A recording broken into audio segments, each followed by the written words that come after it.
Olá pessoal, eu sou o professor Wallace de Língua Portuguesa, tudo bem? Espero que você tenha se dado muito bem nessa prova de oficial da RM2 e hoje nós estamos aqui para comentar a prova, né? Você que fez a prova, você que tem alguma dúvida, a gente vai comentar aí, vai refazer a prova juntinho para você tirar todas as dúvidas, para você já ficar afiado, se não nesse, já no próximo concurso, beleza? Bom, a prova começou com um texto, né? O texto Inimigos, do Luiz Fernando Veríssimo. Vamos ler junto, eu vou comentar alguma coisa, e aí, assim, sempre que você tiver uma questão do texto, você pode abrir de novo esse vídeo falando sobre o texto, né, e dando uma olhada aí sobre aquilo que a gente pode comentar. Tá? O Luiz Fernando Veríssimo é um autor bastante conhecido, é um autor de muitas crônicas, ele é um autor da vida cotidiana, gosta, né, ou seja, de fazer as suas crônicas até com uma certa dose de humor, numa linguagem coloquial bastante leve, um texto, né, relativamente simples, né, para a gente compreender na prova. Inimigos. O apelido de Maria Teresa para Norberto era Quequinha. Depois do casamento, sempre que queria contar para os outros uma de sua mulher, o Norberto pegava a sua mão carinhosamente e começava, ou seja, então ele já começa aí mostrando pra gente uma cena, né, que o Quequinha, né, ou seja, que ele tinha esse apelido da mulher, né, como é que ele contava as histórias, né, pois a Quequinha, e a Quequinha dengosa protestava. Ora, Beto, né? Ou seja, ele chamava ela de Quequinha, tudo carinhoso, bonitinho, e ela falava, ai, Beto, poxa, que isso? Com o passar do tempo, olha só, agora a gente pegando aí uma linha temporal da história, ele vai contar a história do Norberto e da Maria Teresa ao longo do tempo, tá? Com o passar do tempo, o Norberto deixou de chamar a Maria Teresa de Quequinha. Se ela estivesse ao seu lado e ele quisesse se referir a ela, ele dizia, a mulher aqui. Repara como o carinho acabou, né? Ou seja, com o passar do tempo começa a decair o carinho de Quequinha, um apelido carinhoso, diminutivo, né? Passa a ser a mulher. A mulher, né? Uma relação conceitual bem mais abstrata, né? A mulher pode ser qualquer mulher, ou seja, a mulher aqui do lado. Então a gente já, né, começa a ver que vai degringolando essa relação entre o Norberto e a Maria Teresa. Ou às vezes, esta mulherzinha. Reparem que aí o diminutivo, ele tem um tom que não é tão carinhoso, ele já é um tom mais pejorativo, ele já vai revelando, né, ou seja, esse conjunto de decepção amorosa que parece que vai acontecendo, que vai minando o relacionamento desses dois. Mas nunca mais Quequinha, ou seja, esse carinho ficou no passado. O tempo. O amor tem 1000 inimigos, mas o pior deles é o tempo. O tempo ataca em silêncio. O tempo usa armas químicas. Repara aí o humor dele, né, em parênteses, o comentário do próprio, né, Luiz Fernando Veríssimo para dizer, né, ou seja, que o tempo, né, assola e acaba com esses relacionamentos. Com o tempo, Norberto passou a tratar a mulher por ela. Olha aí, o pronome, né, reto. Né? Então, assim, automaticamente uma referência apenas. Ela perdeu, inclusive, o seu nome, virou uma referência, o que demonstra uma diminuição nessa escala de carinho. Ela odeia o Charles Bronson. Ah, não gosto mesmo. E aí você repara que o próprio exemplo é um exemplo negativo, é um exemplo de odeia, é um exemplo de não gosto, né? Ou seja, a própria construção desse diálogo já nos leva a crer, né, que esse relacionamento, né, está indo por água abaixo. Deve-se dizer que o Norberto, a essa altura, embora a chamasse de ela, ainda usava um vago gesto de mão para indicá-la. Né? Ou seja, era uma referência e ele ainda fazia um gesto, ou seja, tinha duas noções significativas. Pior foi quando passou a dizer essa aí e apontar com o queixo. Ele deixou o gesto da mão, passou a fazer apenas um gesto do queixo e passou a ser um referencial mais longe. Essa aí já nem era mais um pronome pessoal, mas um pronome demonstrativo. E apontava com o queixo, até curvando a boca com certo desdém. Olha lá, cada vez mais, né, nós temos a piora, né, dessa relação. E aí, de novo, um parêntese que começa igualzinho ao outro. O tempo captura o amor e não mata na hora. Vai tirando uma asa, depois outra, ou seja, o amor vai morrendo aos poucos por conta do tempo. Hoje, repara que ele veio lá do passado até chegar ao momento atual, que é marcado pelo advérbio hoje. Quando quer contar alguma coisa da mulher, o Norberto nem olha na sua direção. deixou de ter o gesto do queixo, nem olha, ou seja, eles nem mais trocam olhares. Faz meneio de lado com a cabeça, ou seja, aquela coisinha assim, né? Um meneio de lado com a cabeça, e diz aquilo. Aquilo, né? Ou seja, é coisa, né? Ou seja, ele coisificou a mulher. E aí a gente tem, né, o texto que começa com a quequinha e termina com o aquilo. Reparem bastante, né, a questão, né, da diminuição desse amor, e essa diminuição ela é percebida pelas diferentes maneiras de nomear a mulher que o Norberto faz. Desde o apelido carinhoso, quequinha, ao substantivo mulher, passando pelo pejorativo mulherzinha, passando aí a um pronome, que é um elemento referencial, ela, mas ainda o pronome pessoal, depois um pronome demonstrativo que ainda indica alguma proximidade, essa aí, e depois o pronome de terceira pessoa, que indica o afastamento completo, além, né, de usar a forma, né, neutra, nem é mais masculina ou feminina, é um aquilo, é uma coisificação. Tá? Então a gente tem aí, né, uma história, né, de desamor, beleza? Então essa daí é a leitura que a gente pode fazer desse texto, né, do coitado aí do Norberto e da Maria Tereza. Vamos ver as questões. Questão de número 1. A questão de número 1 falava sobre regência. A regência do verbo referir em se ela estivesse a seu lado e ele quisesse se referir a ela, foi empregada de acordo com a norma padrão. Wallace, o que é regência? Regência, né, é a combinação que a gente vai fazer, no caso é a regência verbal, de um verbo com, né, os seus complementos. Ele precisa usar preposição? Qual é a preposição que vai ser usada? Sim ou não, qual a preposição? Essa é a questão da regência. No caso, o verbo referir é um verbo transitivo indireto que se usa com a preposição a. Referir a ela, tá? Então, por isso que essa daí era uma regência correta. Assinale a opção em que a regência verbal também está correta. Então, ele tem aí 5 alternativas, e dessas 5 alternativas, né, ele quer saber qual é que está equivocada, quais as que estão equivocadas, e para você assinalar aquela que está correta.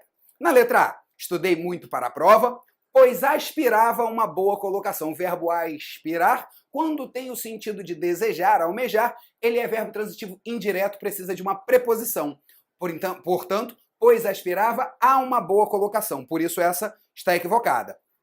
É preciso perdoar o amigo que te feriu. O verbo perdoar, ele tem uma regência que ele pede objeto direto e objeto indireto. Só que sempre assim, objeto direto de coisa, né, perdoei o pecado, e objeto indireto com preposição de pessoa, perdoei ao amigo. No caso ali, ó, é preciso perdoar o amigo, não é preciso perdoar ao amigo, tá? Por isso a letra B também é equivocada. Na letra C, esqueceu-se os amigos de longa data. O verbo esquecer funciona como o verbo lembrar. Tanto um quanto o outro, né, quando eles não têm pronome, são verbos transitivos diretos. Esqueci a carteira, esqueci a questão, esqueci a matéria. Mas quando eles possuem o pronome esquecer-se, eu me esqueci, ele precisa também da preposição. Me esqueci da carteira, né? Ele se esqueceu, esqueceu-se dos amigos. Por isso a letra C também é equivocada. A letra D diz: obedeço ao meu pai porque o respeito. Né? Quem obedece, obedece a alguém. Regência correta. Quem respeita, respeita alguém. Verbo transitivo direto, porque o respeito também correta. Por isso, você está vendo aí marcado, né, a letra D como gabarito. A letra E diz o seguinte: chamei São José para proteger meu filho. Essa daí poderia ter dado alguma dúvida, né, causado alguma celeuma, e provavelmente causou. Por quê? Porque quando o verbo chamar indica esse processo de invocação, diz o gramático Celso Cunha, em sua gramática, que ele necessita da preposição por. Chamei por São José, tá? E é por isso que essa alternativa está equivocada. Outros autores, inclusive aqueles da própria banca, que foram também colocados, né, dentro da bibliografia, não fazem menção a esse por. Aceitariam, portanto, o chamei São José no sentido de convocar, tá? Isso pode ter dado uma celeuma, né? Provavelmente muita gente entrou com recurso, a gente vai ver o que a banca acha, mas a justificativa para essa alternativa estar equivocada é exatamente o fato de faltar o por, que o Celso Cunha diz ser necessário quando o verbo chamar indica a invocação. Perfeito? Espero que você tenha acertado essa questão. Questão de número 2. A questão de número 2 versa sobre acentuação gráfica. Assinale a opção que apresenta palavras acentuadas pelas mesmas regras de silêncio, indicá-la e aí, respectivamente. Bom, a regra que justifica a acentuação gráfica de silêncio é que silêncio é uma palavra paroxítona terminada por ditongo crescente, ok? Ou muita gente gosta de chamar de proparoxítono eventual, ok? Normal, ditongo crescente, terminou ali paroxítono em ditongo crescente, é acentuada. Indicá-la, a forma verbal com o pronome, a gente só olha a forma verbal, indicar, que vira uma oxítona terminada em A, por isso ela leva o acento. E aí é acentuada por conta da regra do I como segunda vogal tônica de um hiato, estando sozinha na sílaba, né, não seguida, seguida ou não de S, né, ou seja, como ela está sozinha não tem problema algum, tá? Então vamos ver o que aí tem as mesmas coisas. Bom, uma boa dica para você nessas questões é você já eliminar pela primeira. Se você já sabe que silêncio, né, é ditongo crescente, você olha, letra A, difíceis, ditongo crescente. Língua, ditongo crescente. Econômico, econômico já não podia. A letra C está equivocada. História, ditongo crescente. Memória, ditongo crescente. Você já vê que a letra C você não precisava observar, tá? Às vezes fazer em colunas torna o seu trabalho um pouco mais fácil lá na hora de resolver a questão. Então vamos de novo. Letra A, difíceis. Paroxítona terminada em ditongo.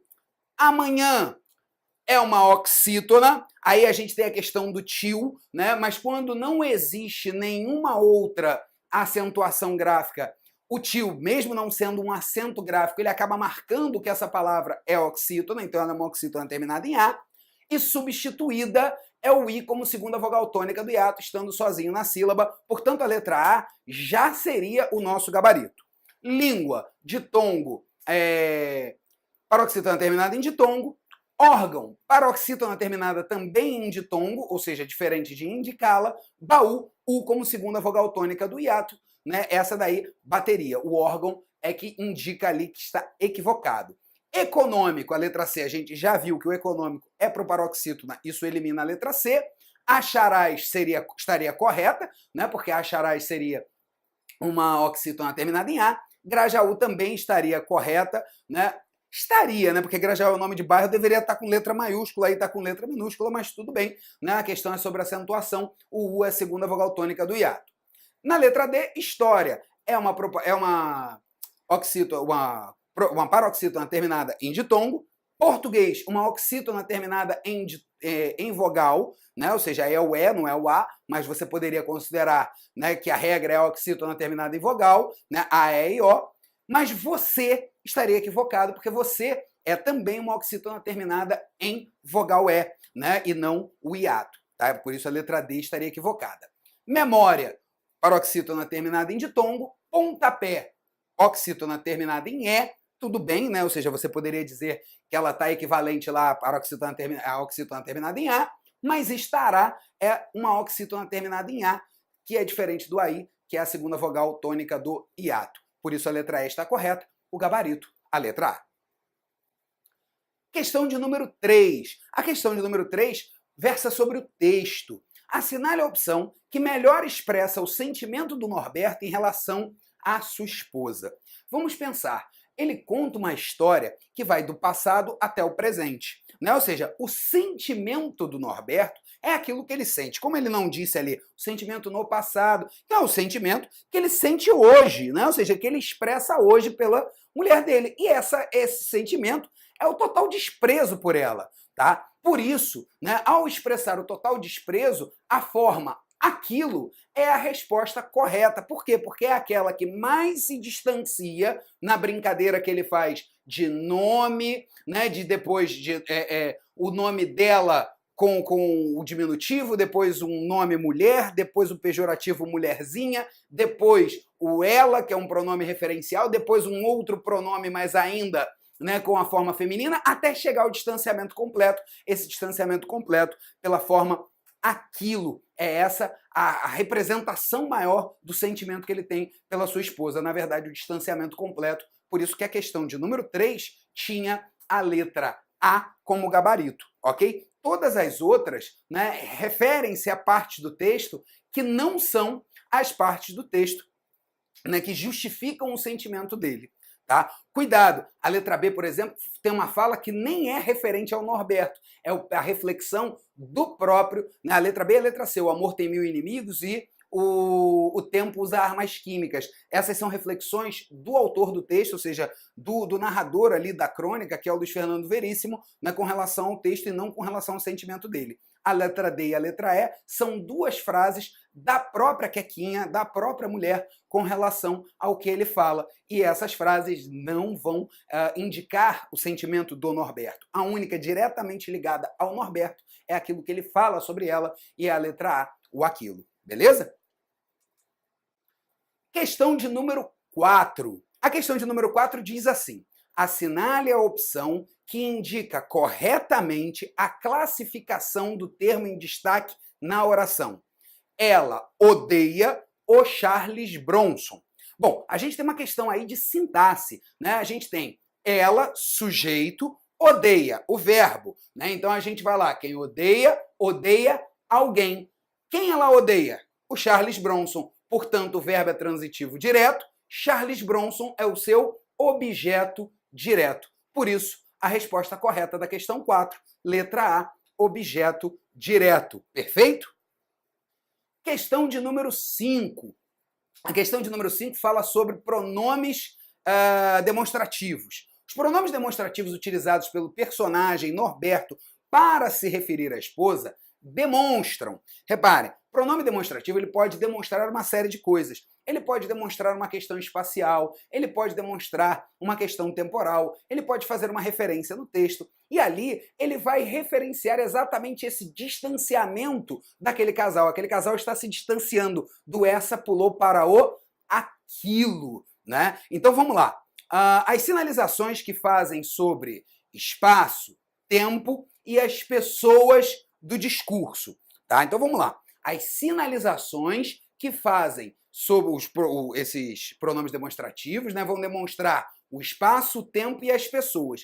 Na verdade, essa até é uma função dos pronomes, porém, não é a função do texto do pronome, né? Ou seja, essa função é a função gramatical. No texto ela não é usada, por exemplo, para referenciar tempo, tá? Então a letra A está equivocada. A letra B diz assim: um uso inadequado desses pronomes. Já começa aí uma questão que você vai desconfiar. Ele não usa esses pronomes de maneira inadequada, né? Ou seja, ele está usando errado os pronomes. Ele não faz isso. Mas vamos lá, vamos seguir. Visto que não exercem função deítica. Wallace, o que é função deítica? Função deítica é uma função referencial fora do texto. O pronome demonstrativo pode ter funções deíticas, mas não obrigatoriamente, né, ele usa função deítica. Por exemplo, se eu apontar para algum lugar e falar assim, olha lá, lá é para onde eu estou apontando. Isso seria a função deítica, fora do texto, né, mas dentro do espaço da comunicação. O pronome demonstrativo, ele pode retomar coisas de dentro do texto. Por isso, a função deítica não é fundamental para esta classe de pronomes e é por isso que a letra B está equivocada. Na letra C diz, o processo de afastamento vivido pelo casal, caracterizando um uso afetivo desse pronome. Olha só que bonitinho. Essa daí encaixa perfeitamente com aquilo que ele está falando. O que ele está dizendo? Ele começou usando quequinha, né, que era carinhoso, depois foi para um substantivo mulher, usou o pejorativo mulherzinha, trocou pelo pronome pessoal, ela, já é referencial, já não tem mais nome, é referência. Depois transformou o essa, que é um pronome demonstrativo de segunda pessoa, né? Ou seja, ainda existe ali uma segunda pessoa, depois ele transforma em terceira pessoa, ou seja, mais distante, e sem a questão do gênero, coisifica a mulher. Por isso, o processo de afastamento vivido pelo casal é expresso exatamente pelos seus pronomes. A letra C está corretíssima. Na letra D, a função anafórica dos pronomes, ele na verdade está dando o nome da mulher dele de pronome, por isso ele não está fazendo uma referência a um elemento anterior, que caracterizaria uma anáfora. Na letra E, A proximidade física em relação à pessoa que fala, Norberto. Na verdade, não é a proximidade, ele está indicando um distanciamento não físico, mas um distanciamento sentimental, emocional. Tá? Ou seja, aquele casal, por mais que esteja junto, vivendo junto, eles, na verdade, já estão distanciados. Beleza? Por isso, questão 5, letra C.